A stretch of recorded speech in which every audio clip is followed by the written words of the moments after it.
The atomic age started with the dropping of a bomb. Let's all hope and pray that it won't end with the same event. The reaction of the President of the United States, Harry Truman, was that we've got to make a blessing out of this awful thing. And that began America's greatest public guilt trip, which has continued on through the decades. I think if you were not alive at that time, as I was, you would not fully appreciate the enormity of the genuineness of the guilt trip. I mean, rather than debating whether we should or shouldn't have dropped the bomb, no one wanted to talk about that at the time, but we were deluged with the most vivid descriptions of how this awesome power, this almost godlike power, would be turned to the use of the benefit of mankind. And we found out that the tsunami and earthquake happened. Immediately we knew that we were going to reroute the ship to Japan to provide aid and give them food, water. So we did that immediately. We probably got to the coast of Japan probably the day after it happened. We never heard anything about a nuclear power plant. We never knew anything about the possibility, let alone any kind of leak. So we were there outside.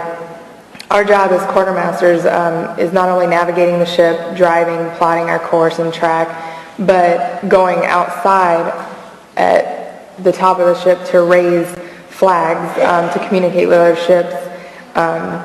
So being outside, we were breathing in this radiation. We were handling flags, which are porous, very porous material, obviously. We didn't really hear anything for probably a couple weeks after about a leak in the power plants. And even then, it was just still considered kind of a rumor. The ship didn't really even go on lockdown, which I mean by that, like no one was allowed outside.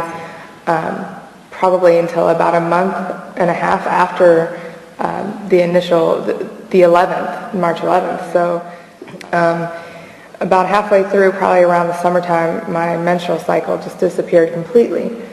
And then it would come back and disappear and go on and off. And this happened until about the summer of 2012, where it came back in such full force that I was in and out of the emergency room.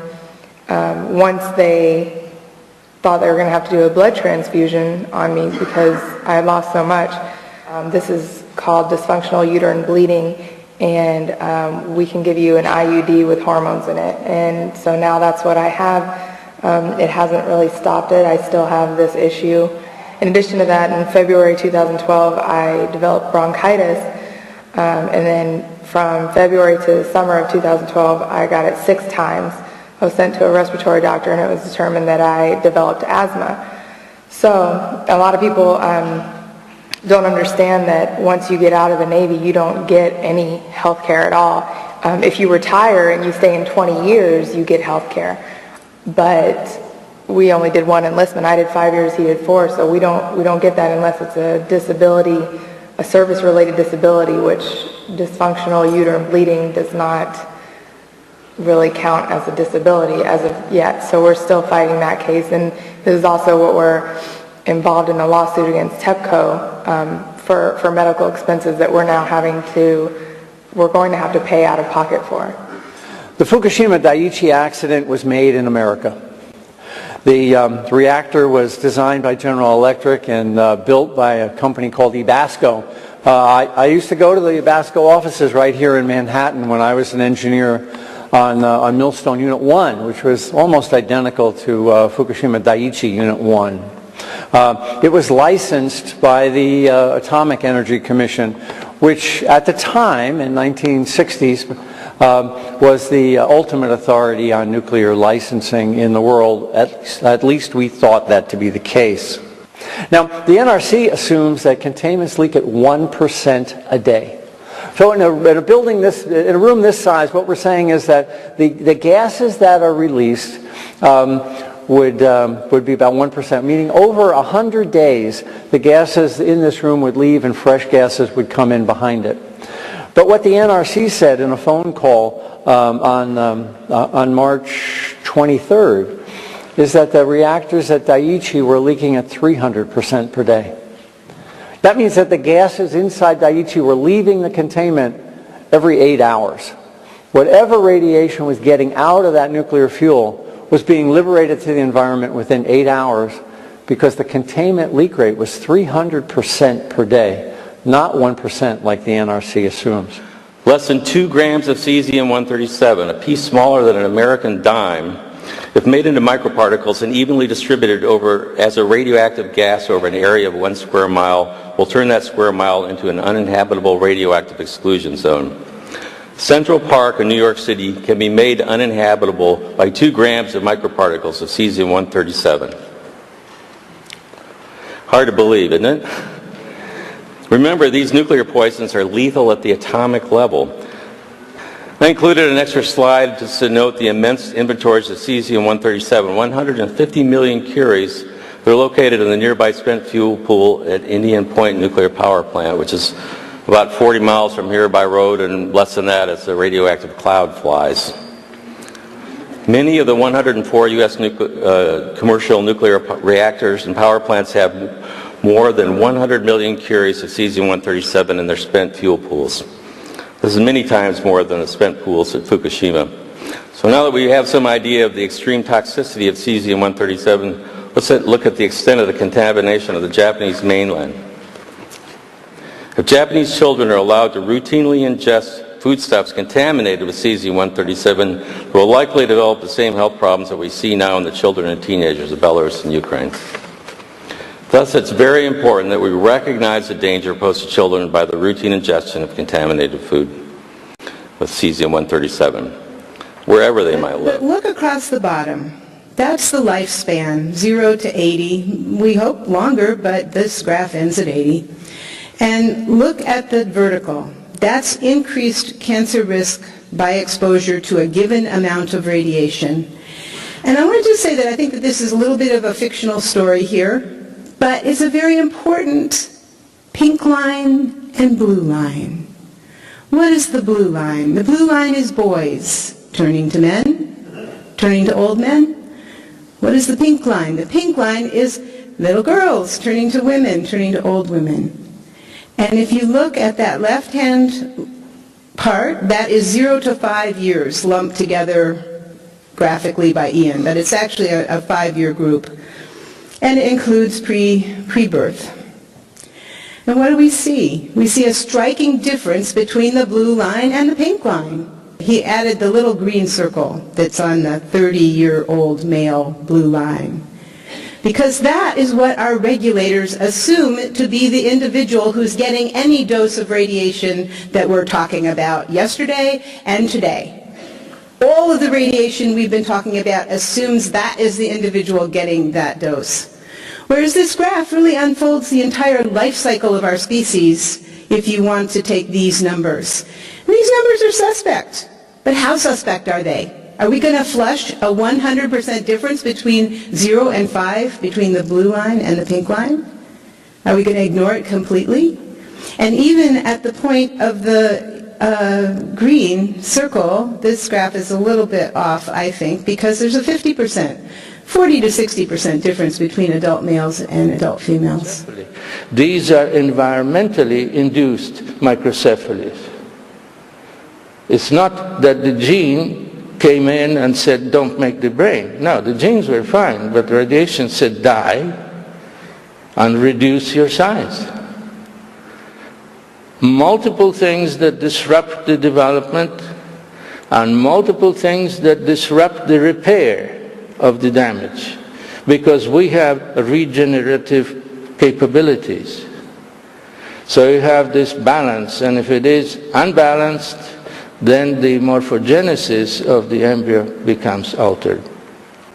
So I did not talk about conjoined twins, but that's what we see. I did not talk about teratomas. That is what we see.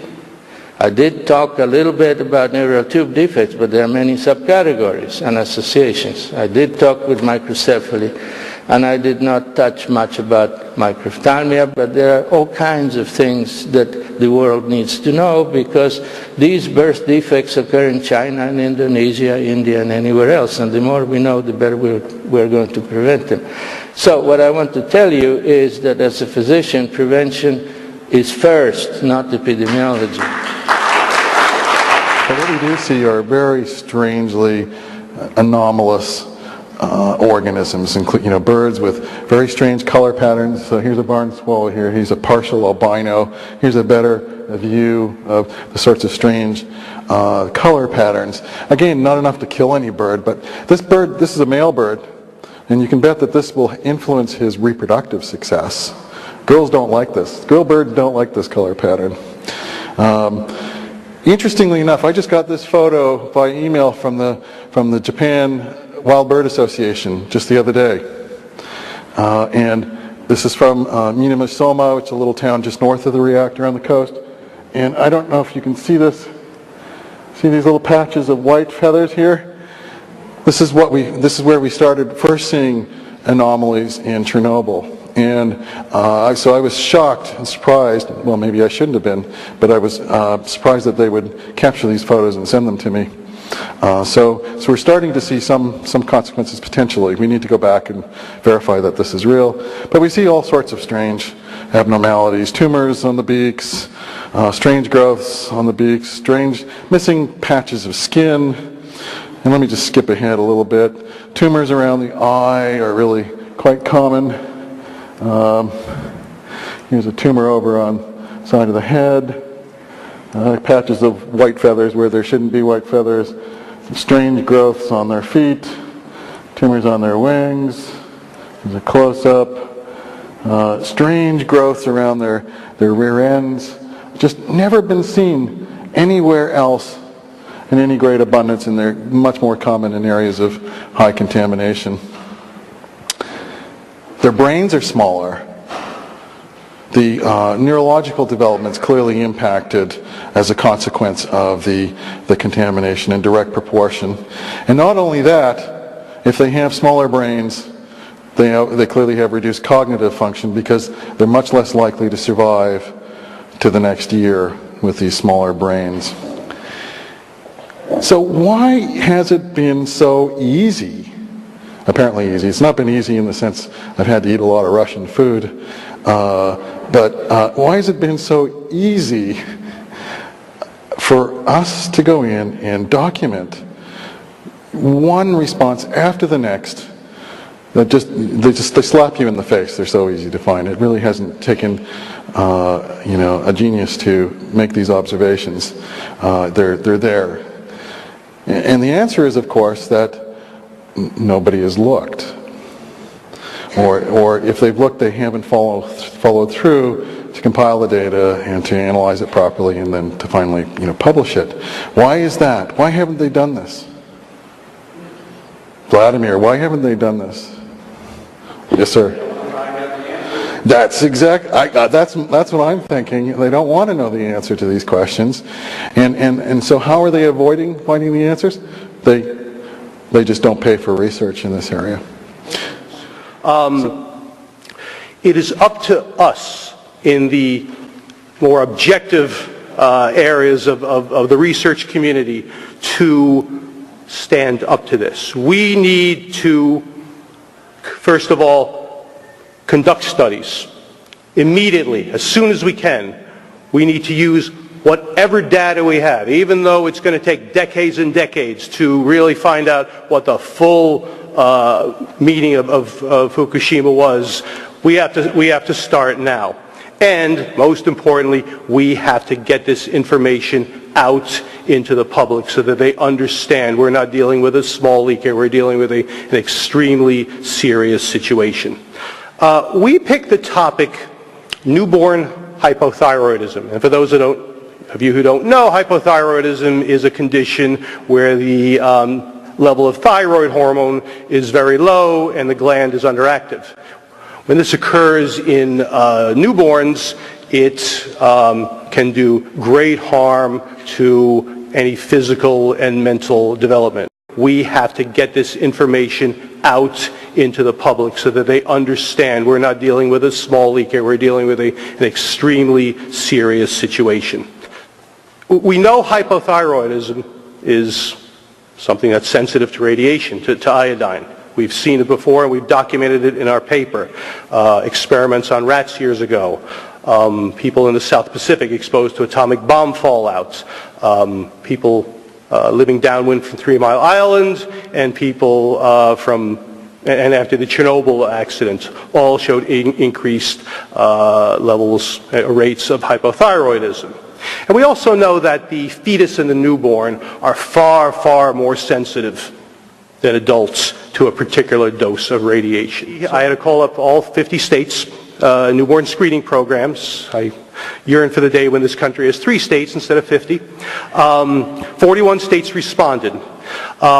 We found that the 5 states on the West Coast and the Pacific, California, Oregon, Washington, Alaska, and Hawaii, tended to have the highest levels of not just gross beta that we found, but other researchers have found high levels in kelp and in soil and air as well. So we compared the changes, the 2010, 2011 changes in the cases of newborn hypothyroidism for these 5 states versus the rest of the country, the other 36 states for which we had data. We found the following. We found that in the first 15 weeks after the fallout from Japan arrived in the United States, the number of newborn hypothyroid cases increased 28% on the West Coast, and for the rest of the year, the last 9 months, increased 16.5%. This is compared to the rest of the country, in which we saw a 3% decline.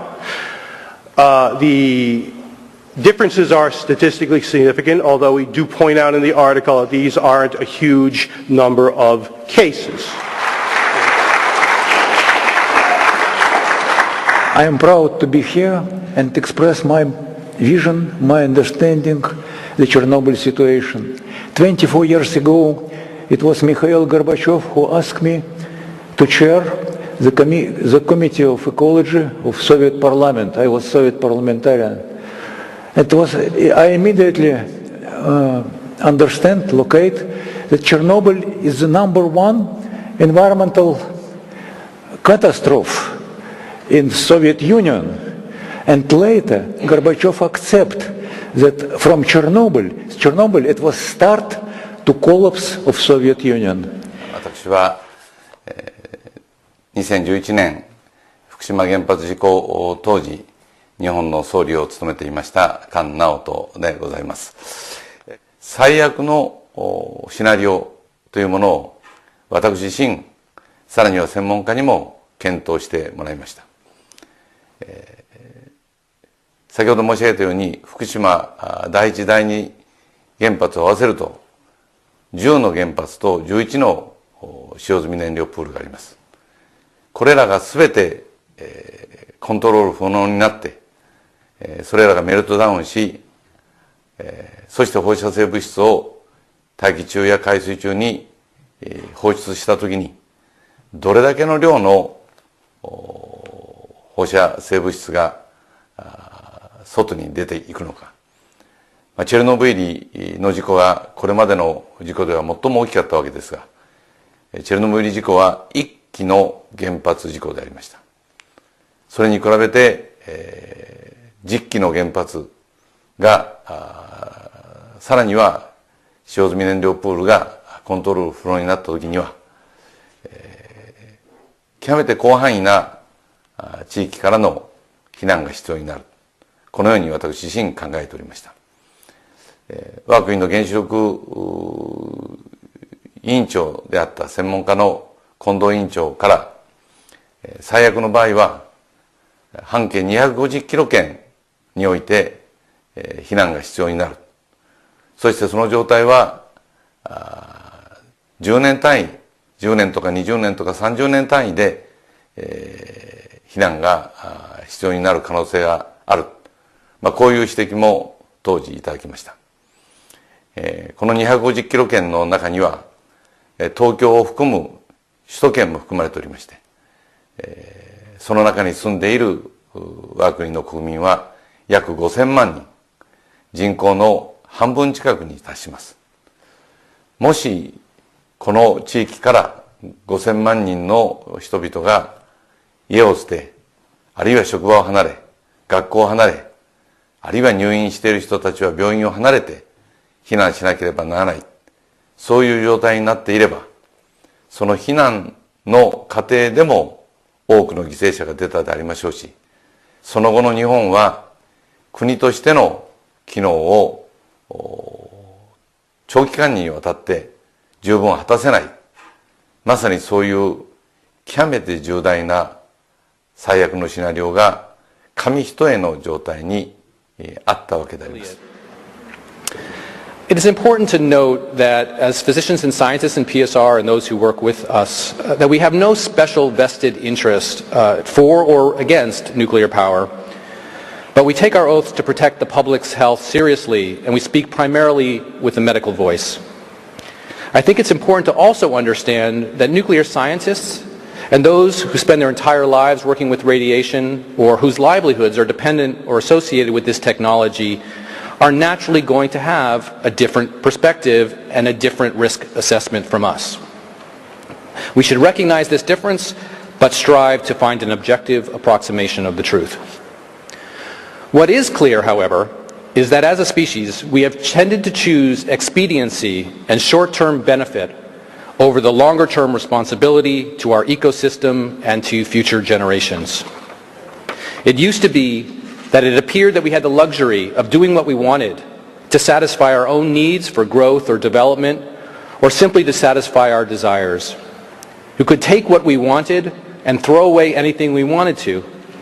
And we just assumed that we'd always have enough fuel or commodities, or the great big ocean or the wide atmosphere would just swallow up our waste and our hubris.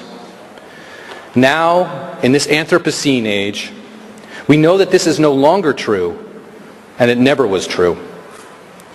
We have failed to see the implications of our actions, and they have threatened not only our existence, but the very existence of life on this planet. So it is in this light that we must look at our choices for energy production. We must weigh carefully the risks and benefits, and we must seek to include all of the externalities. For nuclear power, this includes the medical and public health consequences of the entire fuel cycle, from the mining and enriching of the nuclear fuel, its transport, operations in the nuclear reactors, their inevitable accidents and releases, and then the reprocessing, waste disposal, and the proliferation of fissile materials and production of nuclear weapons. It is no longer acceptable to continue with the status quo. We must shake loose the shackles of the old ways that have bound us to a course that will lead to our inevitable destruction, and do as Einstein demanded, adopt a new way of thinking if we are to survive. That I was so annoyed and frustrated with the arrogance and ignorance of the media about radiation biology after Fukushima, especially with one George Monbiot at The Guardian, who knew nothing about internal emitters or anything, and they kept saying people haven't dropped dead, and they're still saying that I thought it was appropriate to sort of set up a medical conference for 2 days, like medical school, to teach them the basic elements of radiation biology. And that's why I put this symposium together, to educate the media. Unfortunately, there were representatives here, but we could have had a lot more, so they're not really quite turned on to it yet.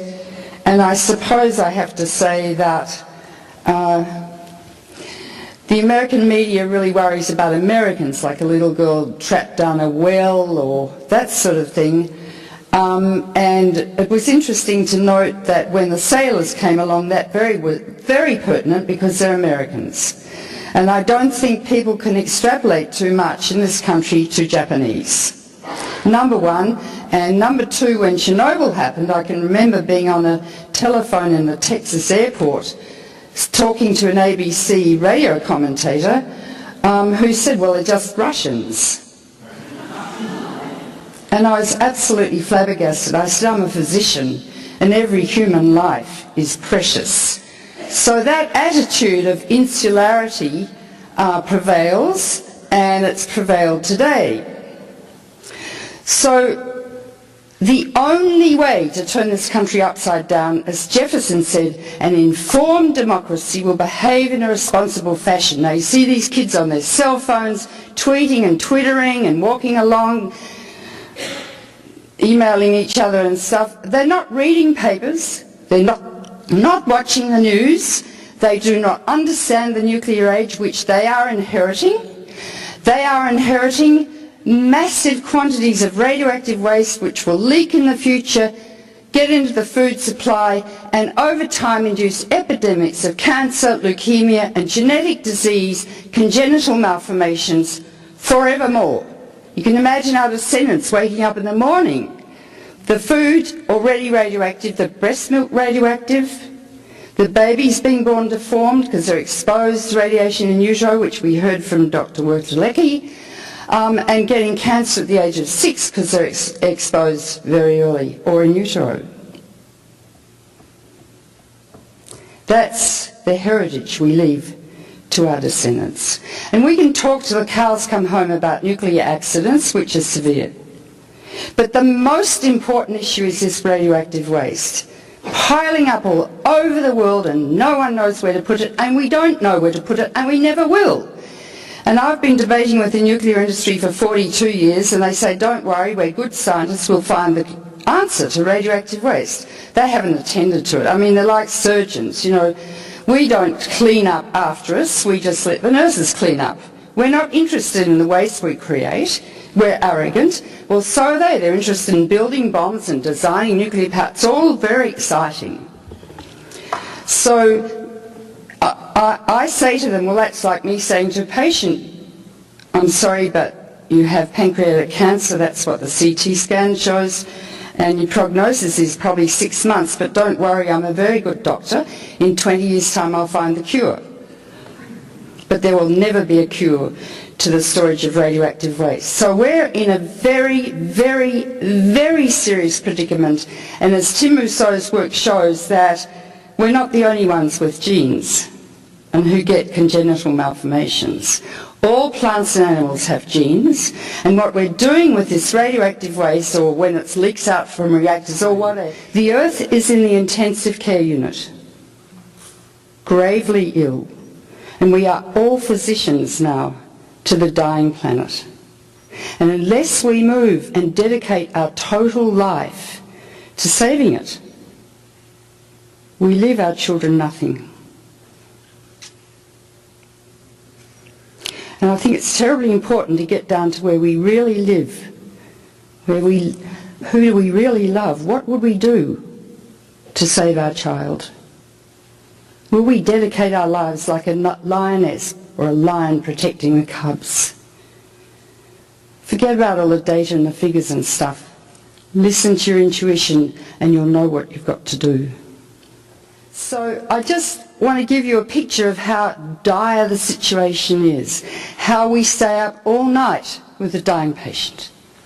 And we don't even think about tiredness until we hit the wall at 2 a.m. and have to have a hamburger and a milkshake. But you don't think about yourself when you're treating patients. So we mustn't think about ourselves or our lives when we're trying to save the planet. The only life in the universe, probably. The responsibility is so huge, and I wouldn't talk like this unless I knew there were answers. Abolish the nuclear weapons now, close down all those reactors now, and stop burning fossil fuel now, and fill the country up with solar and wind and geothermal and conservation, and it would make the Americans so proud. They need to be proud of something now. And that revolution has to come from you. Huh? Because I'm 75, I'll probably be dead soon. Okay. So, look, I want to thank all the people.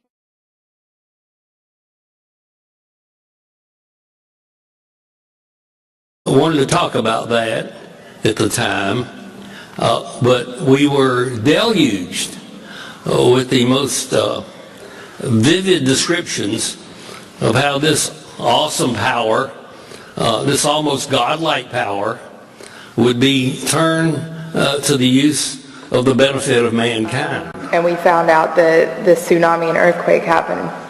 Immediately we knew that we were going to reroute the ship to Japan to provide aid and give them food, water.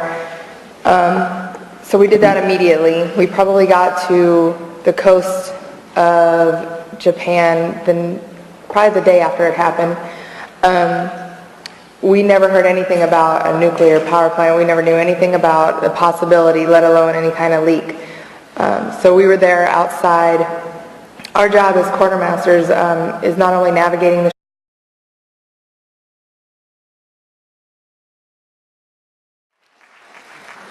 The atomic age started with the dropping of a bomb.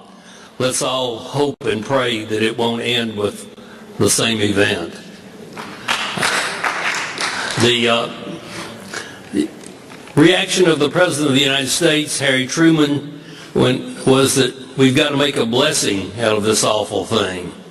And that began America's greatest public guilt trip, which has continued on through the decades. I think if you were not alive at that time, as I was, you would not fully appreciate the enormity of the genuineness of the guilt trip.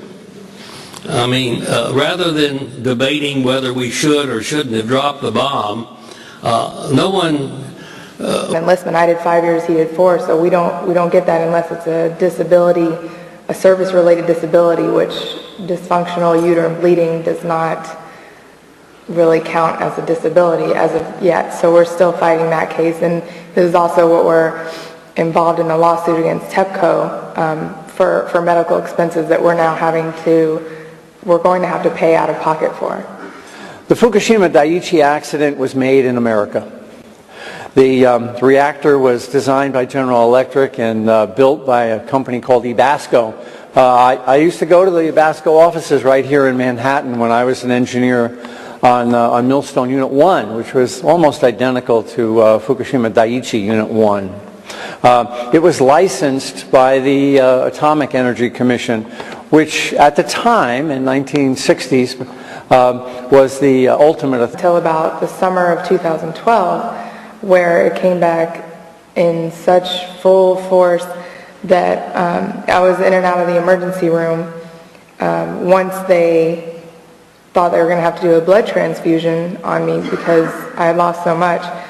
This is called dysfunctional uterine bleeding, and we can give you an IUD with hormones in it. And so now that's what I have. It hasn't really stopped it. I still have this issue. In addition to that, in February 2012, I developed bronchitis, and then from February to the summer of 2012, I got it 6 times. I was sent to a respiratory doctor, and it was determined that I developed asthma. So a lot of people don't understand that once you get out of the Navy, you don't get any health care at all.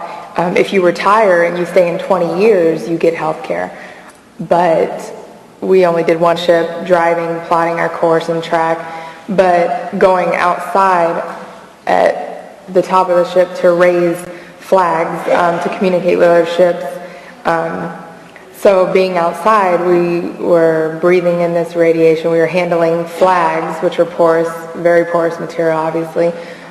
We didn't really hear anything for probably a couple weeks after about a leak in the power plants, and even then it was just still considered kind of a rumor. The ship didn't really even go on lockdown, which I mean by that, like no one was allowed outside, probably until about a month and a half after the initial, the 11th, March 11th. So about halfway through, probably around the summertime, my menstrual cycle just disappeared completely. And then it would come back and disappear and go on and off, and this happened in